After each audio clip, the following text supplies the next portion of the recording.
let's rock and roll. Where were you at when this idea of a new EP, Unpopular Music for Popular People Volume 1 hit you? Because you had to have giggled like a child when that idea came to you. Yes, it's a kind of a process, but I've been recording demos for a really long time. And during COVID, I was just going out of my head, out of boredom.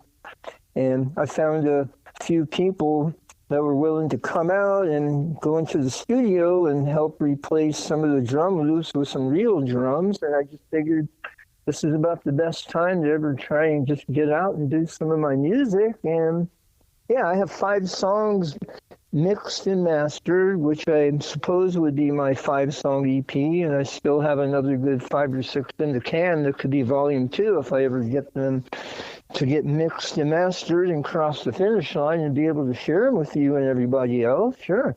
Yeah.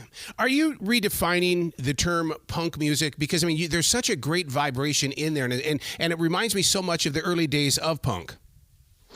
Hey, that's a great question, and punk is just one small component of the music that I grew up with and love. I would not dare say I'm a punk artist because I love it, but I also love classic rock and, progressive music and, just every flavor of heavy metal. So everything that I love is just kind of thrown into the mixture, and all the while, as hard as it is, and I know most songwriters will tell you the same thing, to try and define and find your own voice without channeling your other influences, well, yeah, it's kind of a chore. You talked about, the classic rock vibe. I love the song Stepping Stone in the way that, man, when those vocals set in, woo! You are saying, hold on, because we're going to go real fast now. Well, thank you. I'm glad that you listened to it and liked it. That's awesome, bro. So let me ask you this question. Did it start out that way? Or is this something that when you're sitting inside that studio that you're going, no, we need to put more tempo to it? Well, as far as that song goes in particular, and most everyone, I write a song, and by and large, I'm at my computer with some drum loops. So whatever tempo I set in the recording software, for the most part, that's where it has to stay. Everything, all my guitars and everything have been recorded to the drum loops, and when the drummer gets there, he has to conform to the tempo. But live, it can be anything. It can be different. It doesn't have to be the way it was recorded. Edge of Eternity also had such a cool vibe, and I know you're big on harmonies. That song just kind of takes you somewhere else. It does feel a little ethereal. I had a really good time listening to that song. Tell us more about how that came to be. Edge of Eternity. Well, I dare say that's probably like my own personal Bohemian Rhapsody and Stairway to Heaven. I really wanted to do something on that monumental level.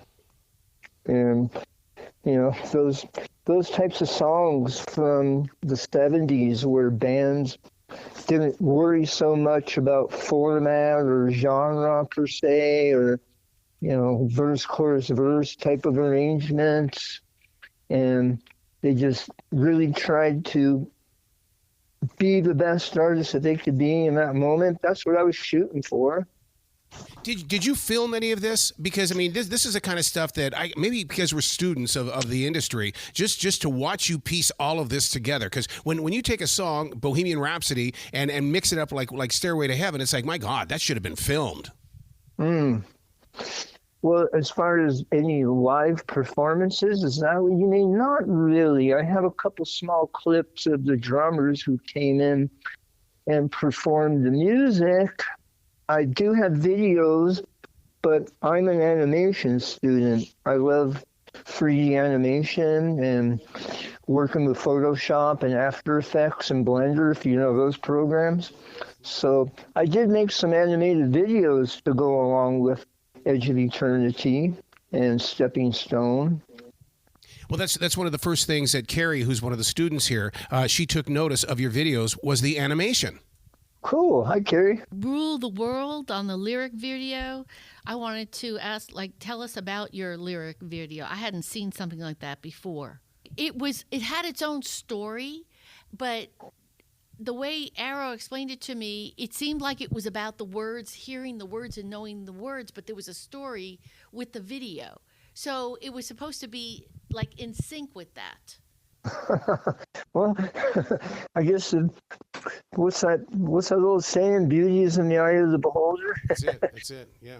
And as far as interpretation, I don't know. I mean, over the past few years, I've just been really teaching myself how to create 3D animation, and I'm a big science fiction fan. I love creating robots and monsters and strange ethereal worlds.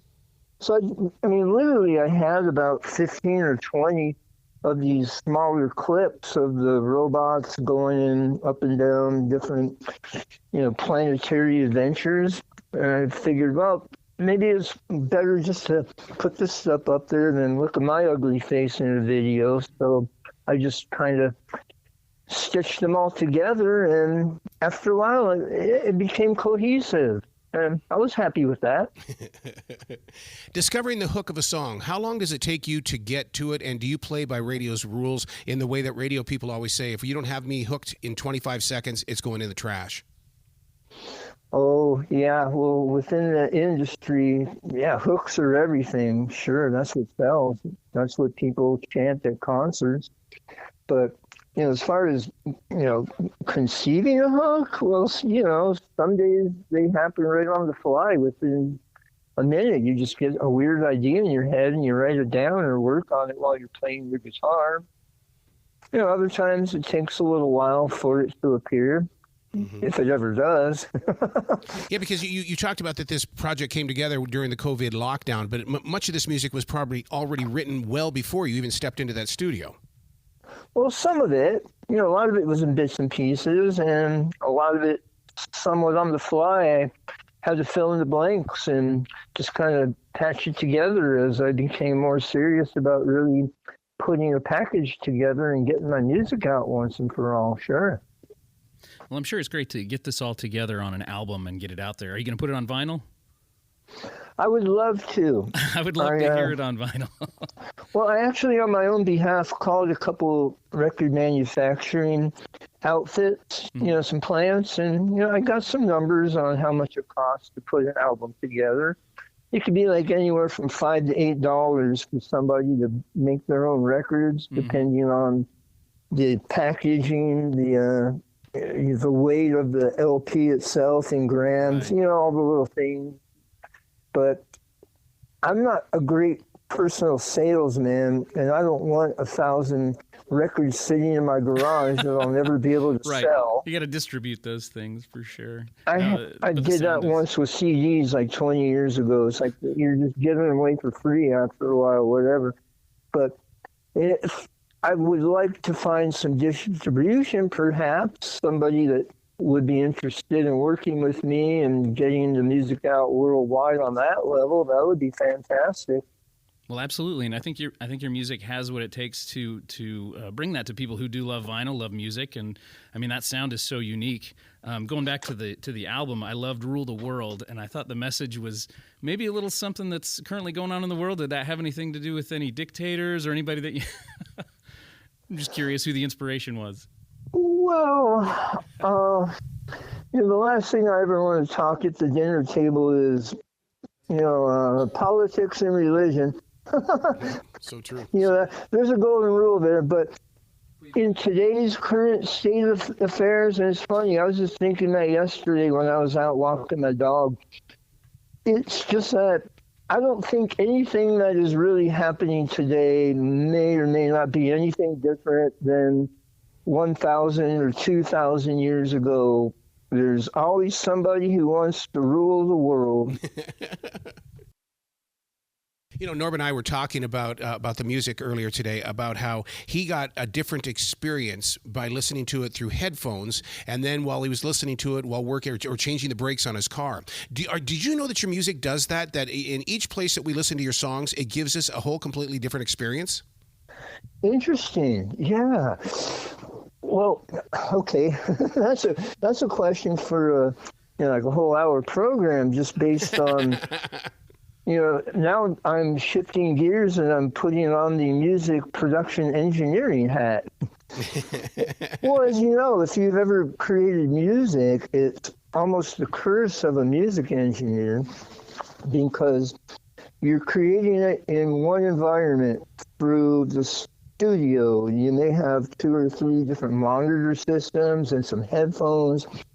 You run out to the car, you do a playback, you check things, you make sure it's as good as you can get it on the system you trust. But once it's out there, your music can be interpreted and heard in 17 million different environments and systems. So, it's kind of hard to make it sound great on any different system. You know what I mean? And the spatial differences.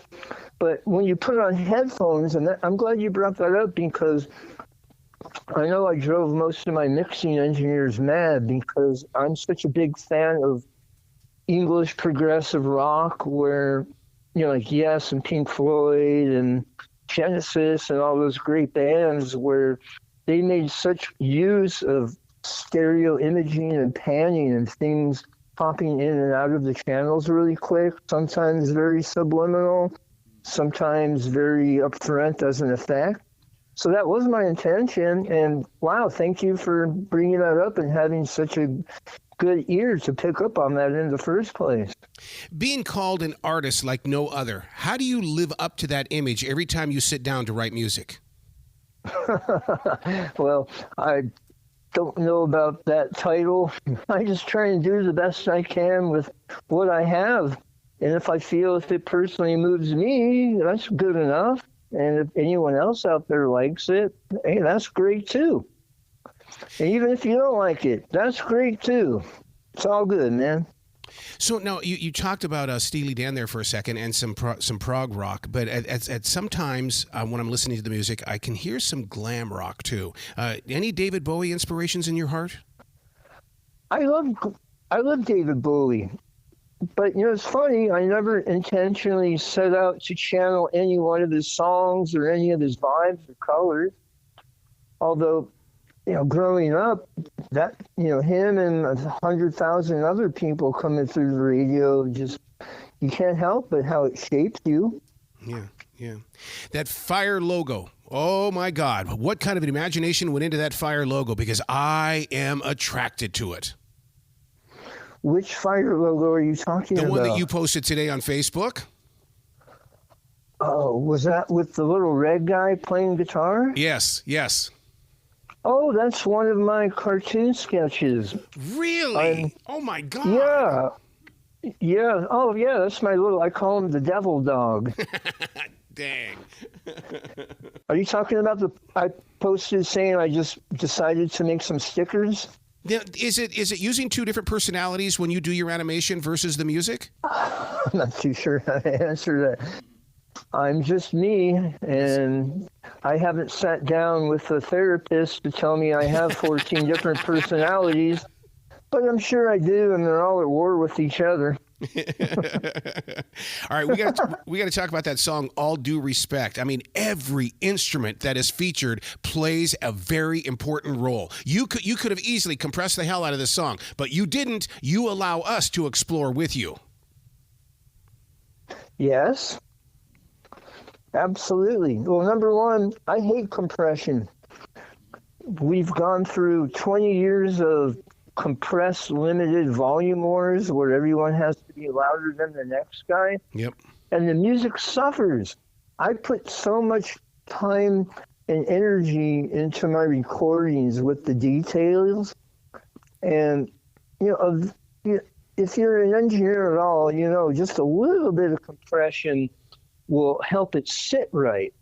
But when you have your little details just squashed and you can't hear them anymore, that's a disaster. Yeah. And, I wrestled with my mastering engineer to make sure that he didn't raise it so high that all of the detail that we fought for is gone. You kind of touched on a tour. Are you setting yourself up for one? I would love to be on tour, but at this moment, I'm without a band. Oh. I have all these things going, but I don't have a drummer or a bass player that I can rely upon. I'm searching. I'm talking to a lot of people. I've been auditioning, but nothing at the moment has congealed. But it's my goal by the end of this year to have a power trio and start playing shows. It's driving me nuts not being able to bring the music to the public. Yeah, I bet. So where can people go to find out more about you? And I know you've got merchandise. You've got to have merchandise with that imagination you've got. I don't really have very much anything for sale at the moment. I'm talking to a friend. He's going to print some shirts for me. I'm just making some stickers for fun. Yeah. My music itself, it can be downloaded on like Amazon and Spotify and all that stuff. It's there. You can listen to it for free, but if you want to buy it, hey, that's pretty cool too. I'm not going to argue with you. Dang, I love your attitude. Yeah, but really, I don't know the reach of your listening audience or where it goes, but if you out there happen to be part of an independent record label or even a major label, and you want to help me distribute my EP out there, let's talk. Beautiful. What's that website? Well, my personal website is my name, DANSINDEL, DanSindel.com.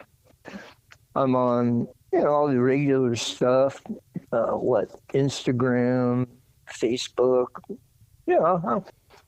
I'm on social a little bit. I don't really play around with it too much. I talk to my friends on Facebook, but I'm not really big with just trying to be an Instagram type of guy. Yeah. Well, dude, you got to come back to this show anytime in the future. This door is always going to be open for you. We've done this before. Oh, thank you. Thank you. Well, man, you have yourself a brilliant night tonight, okay, Dan? I will. And hey, everybody, thanks for your time. This is really fun. You guys are rad.